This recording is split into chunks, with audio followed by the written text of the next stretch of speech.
आप देख रहे हैं संविधान और कानून SK लाइव न्यूज।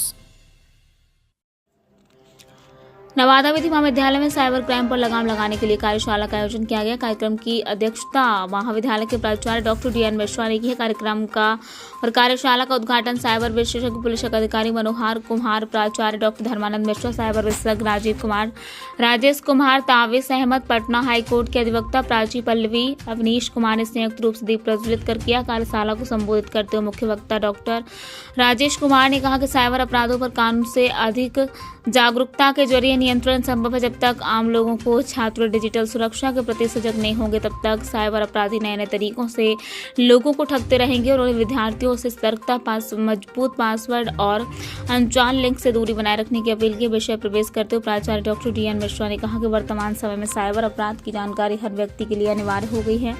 उन्होंने कहा है कि ऑनलाइन प्लेटफॉर्म के बढ़ते उपयोग के साथ साइबर खतरे भी तेजी से बढ़े। इससे बचाव के उपायों की जानकारी न होने पर आमजन को भारी आर्थिक और मानसिक परेशानियों का सामना करना पड़ा है। पटना से आए साइबर विशेषज्ञ राजीव कुमार ने साइबर ठगी के विभिन्न तरीकों पर प्रकाश डालते हुए बताया, आजकल साइबर अपराधी बैंक खातों से कुछ ही मिनटों में लाखों करोड़ों रुपए गायब कर देते हैं।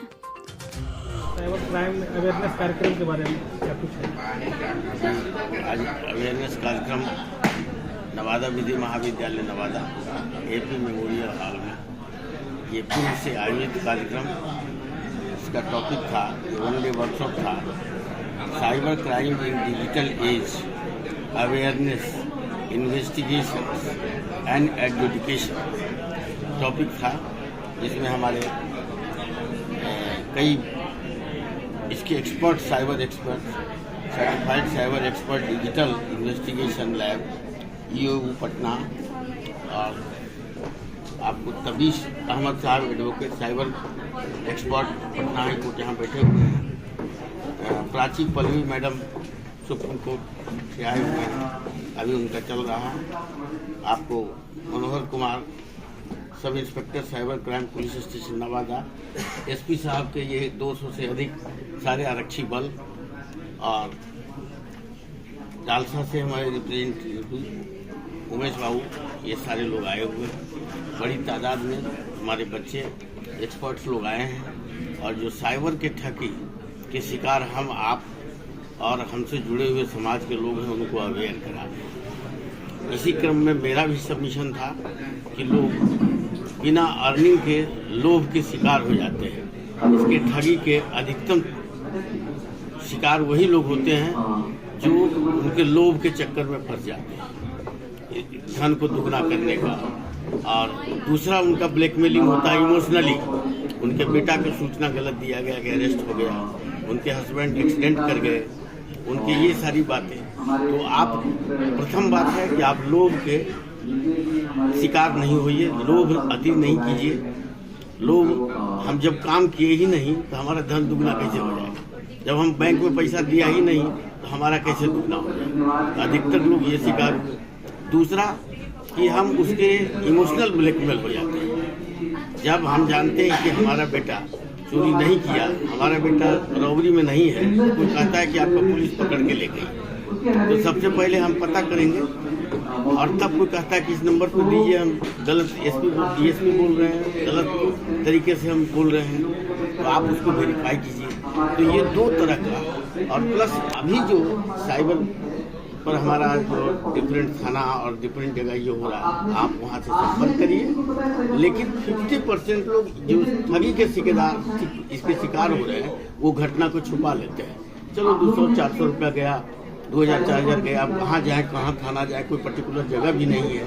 ये FIR, अभी मैडम ने बताया कि FIR कहाँ कराएं, कौन इसके पीछे जाता है। तो जब आप घटना को छिपाएंगे, जब ये प्रकाशित में नहीं आएगा, तो लोग इसके बढ़ते जाएंगे ठेकेदार। इसी क्रम में इन सारी बातों का आपका मीडिया बंधु का रोल और बढ़ जाता है कि इसको अधिक से अधिक लोगों को अवेयर कराएं। जो ठगी के समाज के लोग, ठेकेदार, इसमें सब आपका इससे ग्रसित हो चुके हैं, इसके लिए वो प्रभावित हो चुके हैं, अगला प्रभावित नहीं हो, उनको जागरूक बनाने की दिशा में हम लोग काम कर रहे हैं। और इतनी बड़ी तादाद में पुलिस बल, हमारे सम्मानित अधिवक्ता यहाँ हैं, हम सब अभी कार्यक्रम चल रहा है, सेकेंड सेशन चलेगा। हम आपका आभार प्रकट करते हैं कि आपने इतने इम्पोर्टेंट चीज़ को, जो समाज के हर लोग प्रभावित हो रहा है, बच्चा से लेकर के वयोवृद्ध तक का, जो लोग सीनियर सिटीजन है वो भी प्रभावित है, उनका भी पैसा लेके जा रहा है।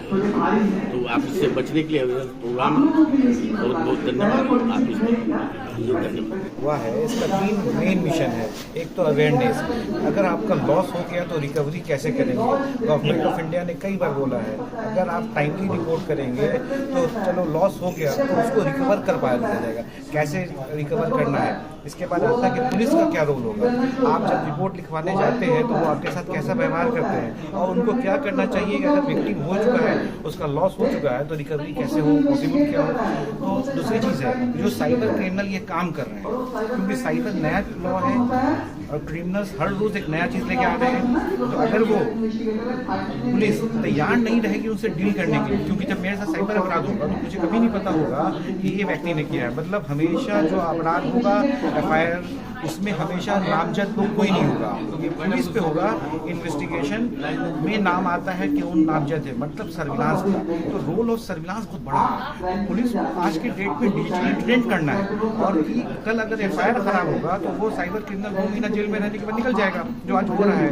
अगर पुलिस की ट्रेनिंग नहीं होगी तो वो कोर्ट पे लेके जो आएंगे एविडेंस, इतना कमजोर एविडेंस लाएंगे कि हम उनको रोज वो पकड़ेंगे, 3 महीना बाद फिर पकड़ेंगे, इससे अपराध नहीं रुकने वाला है। तो इस तरह के वर्कशॉप का मेन मकसद है, एक तो अवेयरनेस जो कि कॉमन पब्लिक में हो कि आपका पैसे कभी दुगने नहीं हो सकते बिना मेहनत के। हाँ, अगर आपके साथ लॉस हुआ है आप तुरंत रिपोर्ट करें। सेकेंडरी, पुलिस को ट्रेंड होना पड़ेगा डिजिटल, क्योंकि अगर एविडेंस उनका कमज़ोर रहा तो वो लोग फिर से 2-3 महीने के बाद यही काम करेंगे। हज़ारों लोग अकाउंट देने वाले हैं, क्योंकि हमारे यहाँ देश में गरीबी है, लोग अपने अकाउंट खुलवा के दे दें। क्राइम रुकने वाला नहीं, आपका अवेयरनेस चाहिए, ये इम्पोर्टेंट है। खबरों के लेटेस्ट अपडेट के लिए इसी तरह हमारे साथ जुड़े रहें और इस वीडियो को ज्यादा से ज्यादा शेयर करें।